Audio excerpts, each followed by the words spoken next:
Have you ever added a tool just for now, created a workaround, skipped fixing something because things were mostly working, and told yourself you'd clean it up later? That might be tech debt for you. And it's one of the most expensive hidden problems in online business that we see a lot because tech debt doesn't usually show up as a giant disaster. It shows up as messy systems, random workarounds, duplicated effort, and that constant feeling of, why is this harder than it should be? Today, we're unpacking what tech debt is, how businesses accidentally create it, and what to do before it becomes a much bigger problem. Let's dive in. Struggling to turn website traffic into real sales? You're not alone, and you don't have to figure it out all yourself. Welcome to Smarter Online Business, the podcast for course creators, coaches, and e-commerce entrepreneurs who want their websites to convert visitors into buyers without the tech overwhelm. I'm your host, Carrie Saunders, a website strategist and conversion expert with over 20 years of experience. Each episode delivers simple, proven strategies to help you generate more revenue and make your website your smartest sales tool. Welcome back to the show. After over 20 years helping businesses untangle websites, systems, and infrastructure, I can tell you this is one of the sneakiest business killers out there, and it's something most of us don't think about. We even have tech debt here in our own systems because most smart business owners don't create tech debt intentionally. It happens one quick decision at a time. So then let's talk about quickly, what is tech debt? What are some examples of what I'm talking about? Tech debt happens when you make short-term technology decisions that create long-term complexity, inefficiency, or future cleanup work. For example, adding a tool because it's fast and easy, duct taping apps together to make them kind of interact, a sense of we'll fix that later, or keeping outdated systems because migration feels hard.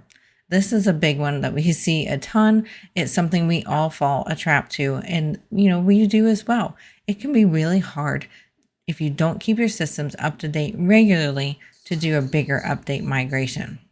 It's kind of like home ownership. You ignore that small roof leak because it's manageable until you suddenly are replacing drywall, insulation, and half the ceiling. But tech debt is really about one bad decision. It's usually a lot of tiny temporary decisions, and that's why this can be very, very sneaky. So some of the reasons this can be very sneaky and really sneak up on you is this shiny object syndrome that can cause tech debt. Buying courses or software with new tool recommendations when you may not need them. Your growth might outpace your systems. You might have multiple people adding tools into your business. You might have DIY fixes that kind of work, but really wasn't the best way to do it. Or outsourcing work without overseeing it, without making sure that the people you're outsourcing to are making good technical decisions for the long term of the business. For example, we've seen people have 3 different email platforms. They may have Zapier connecting over 8 different things. They may have spreadsheets replacing actual systems. There are good places for spreadsheets, but not always. They may need to use manual order workflows, and it's not automatic. Duplicated customer data across their systems. Weird login chaos can happen with tech debt. Many times that's where people come to us first, is they're very overwhelmed and they have a lot of tech debt and they're in a bit of a crisis moment, and we swoop in and help pull them out of that and get their business back smoothly running again. It's just something we see, unfortunately, a lot because it's really so easy to do, as I've already explained in here. There was one client that came to us with a brand new WooCommerce site, for example, and they had, I think, over 50 plugins installed into this WooCommerce install, into their, shopping cart they were transitioning to. And it was just an absolute nightmare. They got hacked. Their site was super slow because all these plugins were conflicting with each other. We've had other clients come to us with too many plugins and their site's too slow, and we've had to unwind which plugins were causing the site to be super slow. So these plugins are an example of how you can really kind of band-aid things. And I want to also reiterate that fast decisions aren't always bad. What can really cause them to be bad, though, is unreviewed fast decisions. Those can become very expensive. So just quickly band-aiding things is really where it can get you in trouble, or not reviewing your systems regularly. So what is the real cost of tech debt? This is where it can get really expensive. For example, with money, you may have duplicate subscriptions. You may have software that overlaps in what it can do, and you don't necessarily need both tools. And it can cause expensive fixes later. It can also cause you a lot of time, manual work. It can cause you a lot of time in troubleshooting or paying somebody to troubleshoot for you. It can make your team more inefficient. You may be also missing opportunities.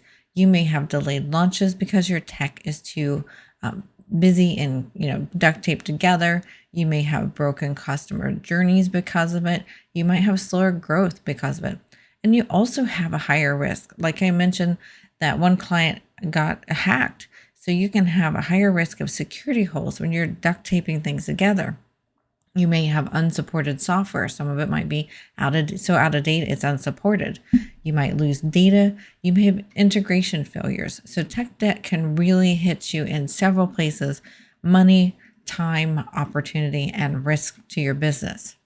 This is where we get pulled in a lot, trying to untangle these spiderweb messes of tech, and whether it's somebody gotten hacked, their site's too slow, or it's just not cutting it anymore and they realize they're in a bit of a crisis situation. And this is where it can get really sneaky, because the cost of tech debt is very usually invisible until it isn't, and then it rears its ugly head. So I want you to help you see some signs of what could potentially mean that you have some tech debt. I want you to ask yourself, do you manually move data between systems? Do you forget what tools you paid for? This is something a lot of my business friends do. They audit what tools they're paying for at the beginning of the year, every year, or every 6 months, just to make sure they understand what they're paying for. Do you avoid updating things because you're afraid they'll break? We have clients that do this a lot. Do you have multiple tools doing similar jobs? This is also something we see very, very commonly. Do you rely on that one person who knows how it all works? Well, that's great to have that one person. We need to also make sure that, we pass the bus test. If something happens to one person, is your business going to fall apart? And if you say, don't touch that about part of your tech, those can be really big red flags that you have some tech debt. That's a very hard to say, but side by side, and that you might need someone to help you unwind that tech debt. So I want to encourage you that we can probably fix this tech debt without burning the whole thing down. I don't ever want to see a client have to do that. It doesn't mean we need to rebuild everything. So the first step I want you to do is I want you to audit. What tools do you actually use versus what ones do you pay for? What tools overlap? I want you to look at how you could consolidate these. What tools overlap here? Document on what software depends on what, or what business flow depends upon what tools. And then I want you to prioritize your risk. We want to look at security first and foremost. Having a security issue is one of the biggest costly mistakes we see our clients have. And then I want you to also look at broken systems. What is broken? What's not quite working right that maybe you want to work a little bit better. Maybe you get customer complaints sometimes on it. And then the third thing on the prioritizing risk is annoyances. That's the third thing. If there's something that's kind of bugging you, inconvenient, that would be the third priority on a risk assessment. And then I want you to build intentionally. New tech must solve a real problem and not add to any of these things we're talking about either. Simpler usually scales better. It's something we've been working with our clients with a lot lately, because it's pretty common to have lots of tools here and there. But nowadays, it's so much easier to have one system or just a handful of systems that can really gracefully work together to really support your business. If this episode seems uncomfortably familiar, it's something, like I said, throughout this episode, we've seen a lot, and I don't want you to feel bad about yourself. It can just happen. Most businesses don't realize they built this tech debt until growth gets harder. So if you're ever needing help auditing your systems or figuring out what's hurting versus helping, feel free to drop us an email, contact us. Just head on over to our podcast show notes website, smarteronlinebusiness.com, to get a hold of us if you need help with any of that. So let's do a quick gut check before we wrap up today. I want you to ask yourself, could your team or you explain your systems and what they do? Do you know what every tool does? Are things harder than they should be? Are you afraid to change anything? Now that last one is got a little bit of caveat. Sometimes that's just normal, but if it's because things seem to be too duct taped and glued together, then that's a bit of a sign of a tech debt. So if yes, that means you might have tech debt creeping in.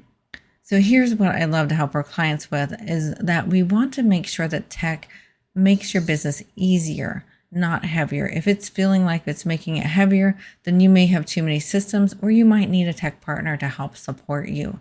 So if they feel chaotic, frustrating, or fragile, it is worth paying attention to, and it's worth paying attention to sooner than you might think. It's kind of like hiring that first hire. You know you need to do it, but you haven't done it yet.